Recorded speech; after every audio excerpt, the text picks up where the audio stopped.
అంటే నాకు చిన్నప్పటి నుంచి ఫాదర్ని చూస్తూ ఉన్నారు కాబట్టి నేను ఆల్రెడీ ఇండస్ట్రీ మనిషిని అని చెప్పేసి మీరు ఎప్పుడు రియలైజ్ అయ్యారంటే మా నాన్న ఒక ఆయన ఎప్పుడు బుల్లితెర మెగాస్టార్ అని అంటారు.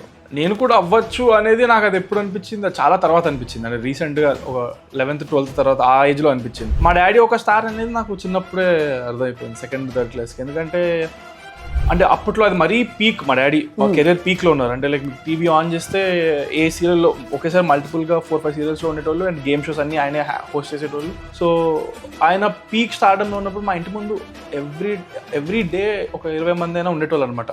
I don't know for what reason they use to be there people, but people ఉండేటోళ్ళు పలకరించడానికి కావచ్చు, ఏదో పని మీద కావచ్చు. సో అది ఉండేది. అండ్ స్కూల్లో నేను ఎంత అల్లరి చేసినా ఏం చేసినా కూడా కొంచెం నడిచేది. అంటే ప్రతిదానికి టింగని మా డాడీ కాల్ చేయలేకపోయేవారు, అంటే పిలవడానికి నన్ను మీ అబ్బాయి ఇలా చేస్తున్నాడు అని చెప్పి. పిలిచినా కూడా చాలా పద్ధతిగా మాట్లాడేటోళ్ళు. సో అవన్నీ నాకు అప్పుడు ఐ రియలైజ్డ్ ఓకే ఇంకా నేను దాన్ని ఫుల్ విచ్చలవిడిగా వాడుకొని ఇంకా టార్చర్ చూపించేటోడిని. అప్పుడు చాలా హైపర్ యాక్టివ్ ఉండేటోడిని.